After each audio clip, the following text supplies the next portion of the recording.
Benoît est né en 440 dans une famille noble chrétienne de la ville de Nursie, Norcia en italien. Benoît est un prénom chrétien, Benedetto en italien signifie béni. Le père est consul et capitaine général des Romains de la région. La maman, quant à elle, meurt peu de temps après la naissance de Benoît et de sa sœur scolastique. Leur enfance se déroule à Nursie. Leur père destine Benoît à des responsabilités élevées. Vers l'âge de 15 ans, il envoie Benoît à Rome avec une servante de la maison, une certaine Cyrilla. L'objectif est d'y étudier probablement le droit et les lettres classiques comme tout jeune homme de bonne famille.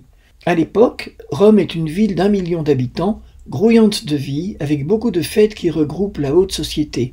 Cette vie romaine choque le jeune Benoît. Il s'enfuit, toujours accompagné de Cyrilla, pour étudier et ne pas tomber dans le vice, l'ambition et la sensualité. Il s'installe à Éphide, une petite ville à 80 km à l'est de Rome.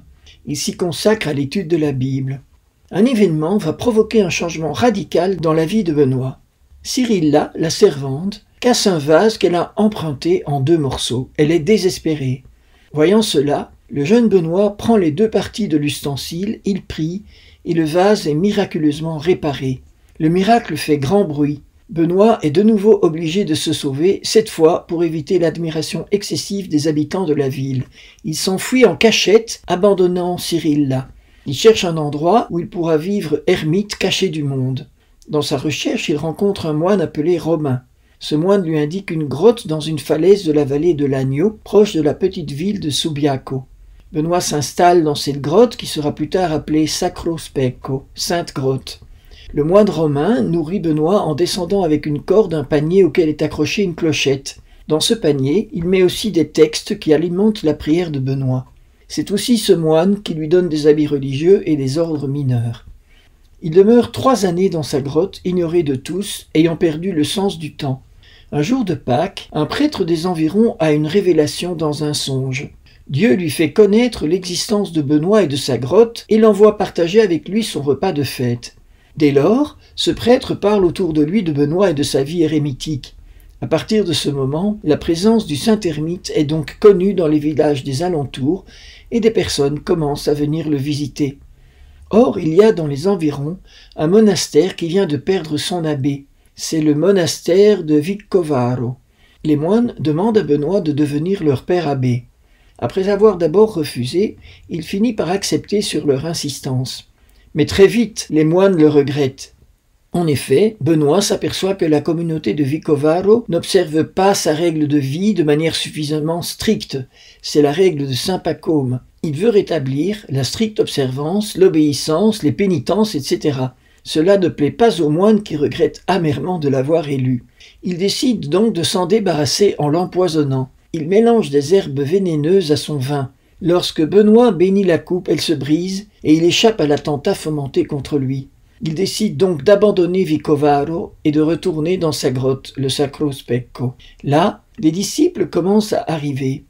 Ils veulent suivre l'exemple de Benoît. Parmi eux, 2 jeunes gens, saint Placide et saint Maure. Ce sont les débuts de l'ordre bénédictin. Benoît quitte de nouveau sa grotte et s'installe au bord du lac à Subiaco avec ses disciples. Il construit 12 maisons qui accueillent chacune 12 moines. Lui-même habite une 13e maison et se consacre à la formation des nouvelles recrues. Relativement à cette période, saint Grégoire le Grand nous raconte différents miracles. Permettez-moi de vous en raconter un. C'est le miracle qui explique le départ de Benoît pour le Mont Cassin. Il y a dans la région de Subiaco un prêtre nommé Fiorentinus qui est pris d'une grande jalousie vis-à-vis de Benoît car il draine tous les chrétiens à lui. Un jour, Fiorentinus tente d'empoisonner Benoît avec un pain. Mais Benoît est prévenu miraculeusement de ses manœuvres et il ordonne à un corbeau d'emmener ce pain dans un endroit où aucun homme ne pourra jamais le trouver.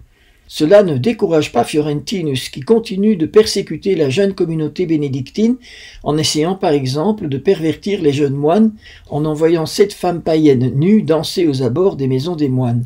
Benoît décide alors de quitter Subiaco pour s'installer en 529 au sommet du mont Cassin qui va devenir le berceau de l'ordre des bénédictins. Le fait que Fiorentinus meure dans l'écroulement de sa maison ne le fait pas changer d'avis. Il laisse l'implantation de Subiaco sous la responsabilité du frère Maure et s'en va au mont Cassin. Au sommet de ce mont, il y a un temple païen dédié à Apollon et Jupiter. À cet endroit, Benoît doit faire face à des manifestations démoniaques liées aux idoles encore présentes en ce lieu. Tout s'arrête avec leur destruction. Avec les pierres du temple en ruine, les moines construisent une chapelle.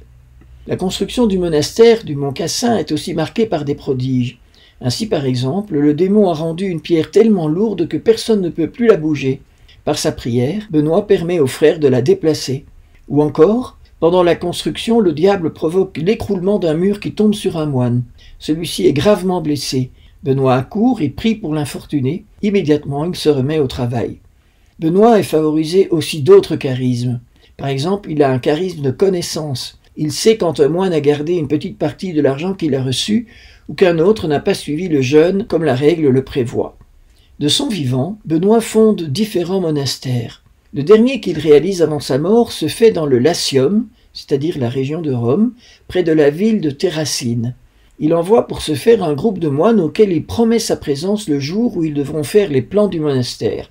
La nuit qui précède le jour dit, le père responsable du groupe des moines et son second reçoivent en songe tous les renseignements promis. Cependant, ils attendent la venue de Benoît pour commencer. Alors celui-ci leur fait dire « Ne vous suis-je pas apparu à l'un et à l'autre pendant votre sommeil, et ne vous ai-je pas désigné chaque endroit ?» Benoît meurt le 21 mars 547. Sa sainteté est reconnue tant par les catholiques que par les orthodoxes. Il est considéré comme le père du monachisme occidental. Il a été déclaré patron de l'Europe par saint Paul VI en 1964, à l'occasion de la consécration de la nouvelle abbatiale du Mont Cassin, reconstruite après les destructions de la Seconde Guerre mondiale.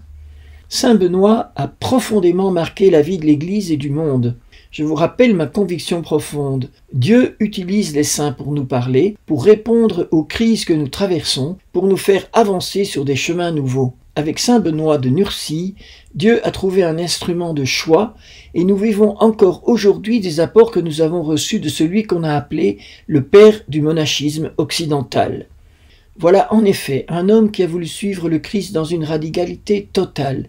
Il a commencé à attirer d'autres hommes autour de lui, c'est ce que j'ai coutume d'appeler la grappe du saint, ceux qui s'agrippent à lui pour suivre le même chemin de sainteté.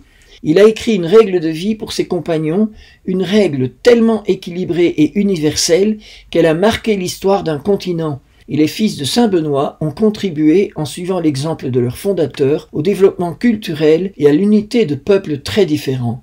C'est par sa sainteté que Benoît a pu mériter le titre de patron de l'Europe, lui que le pape Pie XII avait déjà appelé père de l'Europe, parce que, et je cite le pape Pie XII, il a inspiré au peuple de ce continent le souci amoureux de l'ordre et de la justice comme fondement de la vraie vie en société.